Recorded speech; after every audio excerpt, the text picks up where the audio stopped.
कार्तिकेय जी ने जब तारकासुर का अंत किया,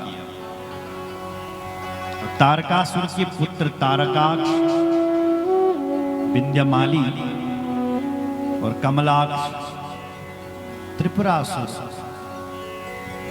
ये सब आए। शिव जी ने इन सब का उद्धार किया महाराज। एक समय की बात थी, भगवान शिव जी के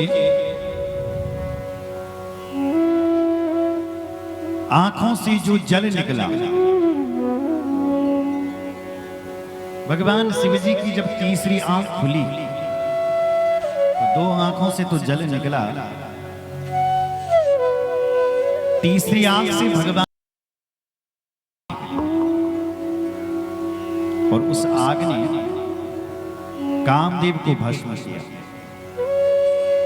ब्रह्मा जी ने वो आग, जब कामदेव भस्म हुआ तो ब्रह्मा जी ने वो आग समुद्र में फेंक दी थी। इसलिए समुद्र से ही उस आग के गोले से एक बालक के रूप में परिणित हो गया है।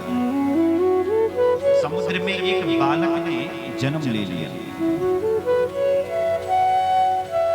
नेत्राभ्याम विधृतिम यस्मा नैनेव जलजं मम तस्मा जलम धरेतिहा ख्यातो नाम्ना भवत्वसो ख्यातो नाम्ना भवत्वसो। शिव जी के तीसरे नैन खुलने से स्वनेत्राभ्याम, जो आग निकली उसी से बालक पैदा हुआ। वो बालक समुद्र में इतना रोया कि वो आवाज ब्रह्मलोक तक पहुंची। ब्रह्मा जी आए, समुद्र में गए, उस बालक को उठाया और उस बालक ने ब्रह्मा जी की गोद में आकर के ब्रह्मा जी का गला पकड़ लिया। ब्रह्मा जी की आंखों से आंसू आए और वो आंसू उस बालक के ऊपर गिरे। आंखों के आंसू ब्रह्मा जी के। ब्रह्मा जी बोले, बे पुत्र,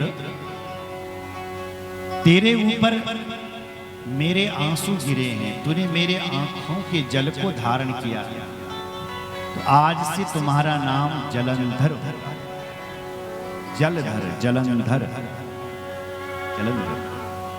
जल के भीतर से निकला इसलिए भी जलंधर, और ब्रह्मा जी के आंसुओं को भी उसने धारण किया इसलिए भी जलंधर। बड़ा हुआ, असुरों की पार्टी में जाकर के मिल गया। कालनेमी की बेटी थी वृंदा, उसके साथ इसका विवाह हुआ। जलंधर ने अपनी कोई तपस्या नहीं करी, लेकिन इसकी जो पत्नी थी, कौन? वृंदा, कालनेमी की बेटी। इस वृंदा बहुत पूजा पाठ करती थी साहब, तो उसके पति को कोई मार ही नहीं सकता था। उसके पति को स्वयं बल पराक्रम मिल गया। घर में जब घर की लक्ष्मी बड़ी पूजा पाठ वाली हो तो उस घर में धन की बरसात अपने आप होती है। और जिस घर की लक्ष्मी लड़ाकू, नुक्स निकाल दिए कहां पर लड़ाई करे, उस घर में अशांति। लड़ाकू देवियों को धुंधली कहा गया। लोकवार्ता रतः क्रूरा प्रायसो बहुजल, सूराचाग्रह कृत्येषु कृपणा कलह प्रिया। कलह यानी झगड़ा, झगड़ा प्रिया।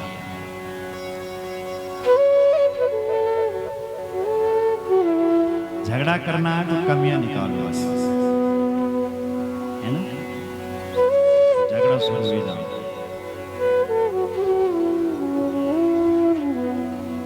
और जिस घर में पवित्र विचार, सुविचार, अच्छे विचारों वाली स्त्री होती है, वो घर, उस घर में वो लक्ष्मी का वास होता है। वृंदा इतनी पाठ पूजा वाली थी, इसके पति को शक्ति मिल गई।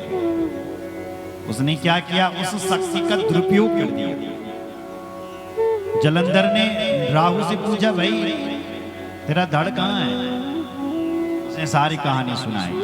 देवताओं ने समुद्र मंथन किया, मैंने पता लगाया अमृत पीने के लिए विष्णु ने मेरे साथ ये सब।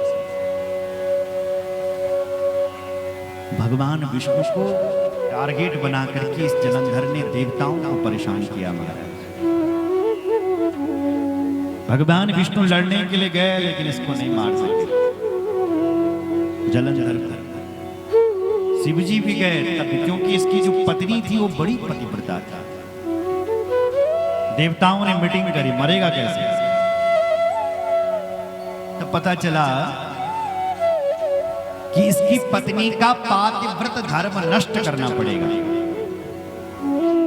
तब ये मरेगा, अन्यथा ये मरने वाला नहीं। ये काम कौन करेगा? मीटिंग करी देवताओं ने, वो भगवान नारायण को ये काम सौंप दिया कि प्रभु आप कर सकते हैं। भगवान को भेजा। भगवान ने इधर जलंधर तो युद्ध करने के लिए आया हुआ था देवताओं के साथ। भगवान नारायण ने जलंधर का ही रूप धारण कर लिया और इसकी पत्नी वृंदा के पास भगवान जलंधर बन करके चले गए। जब उसको लगा कि मेरा पति आया है, उसका पातिव्रत धर्म भगवान ने नष्ट कर। छल कर तारे हुता सुब्रत प्रभु सुर कारज कीन। जब ते जानी हूँ मरम तब साप कोप कर दी।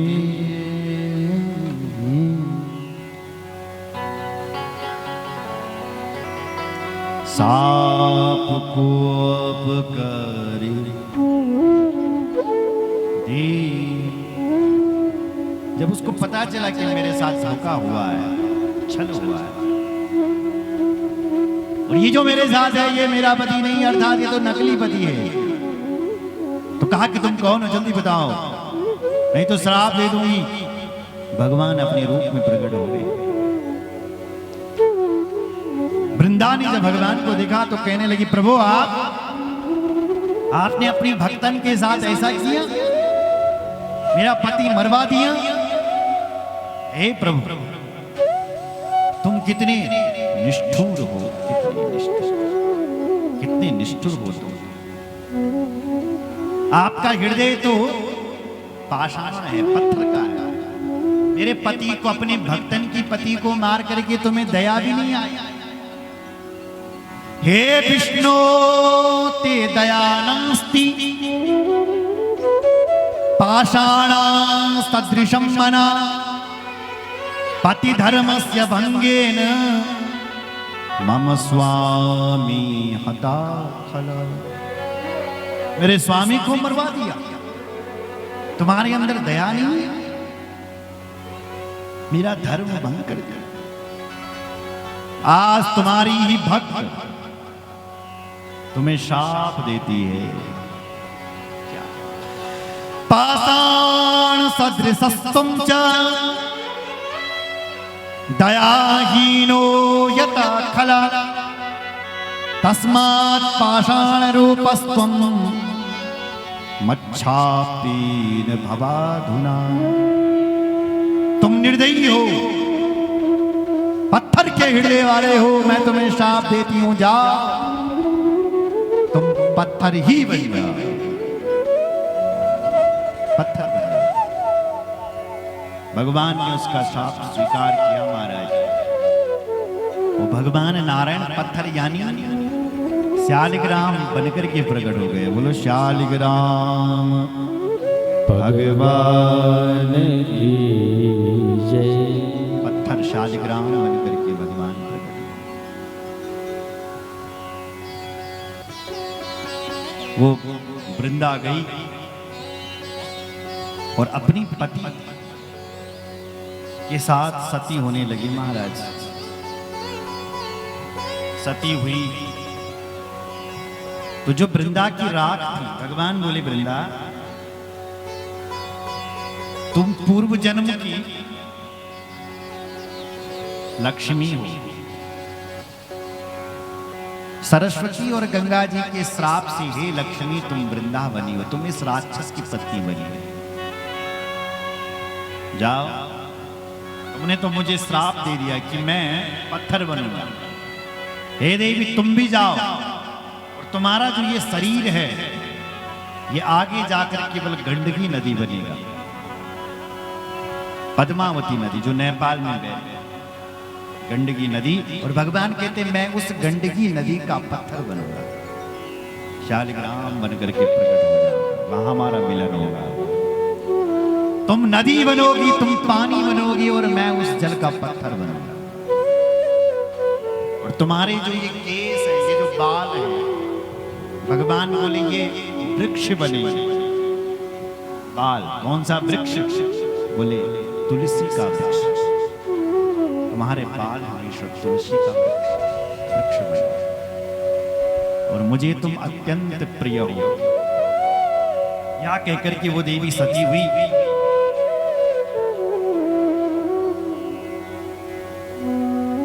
जलंधर के साथ, और जब सती हो रही थी तो उस वृंदा की राख से 3 पौधे उत्पन्न हो गए महाराज। धात्री चा मालती चे तुलसी चा मुनीश्वरा। पहला पेड़ उत्पन्न हुआ धात्री यानी आंवला। आंवले को आयुर्वेद में पथ्य कहा गया है, सबसे बड़ा औषधि है आंवला। और बेर को पथ्य,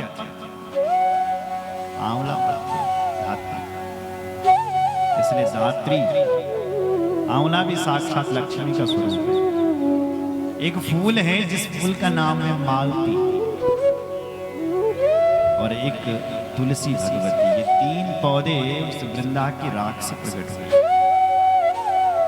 भगवान कहते हैं कार्तिक के महीने में तुम्हारी अधिक महिमा बढ़ जाएगी। बोलो जय श्री राम। एक बार राधा जी ने भी तुम्हें शाप दिया है,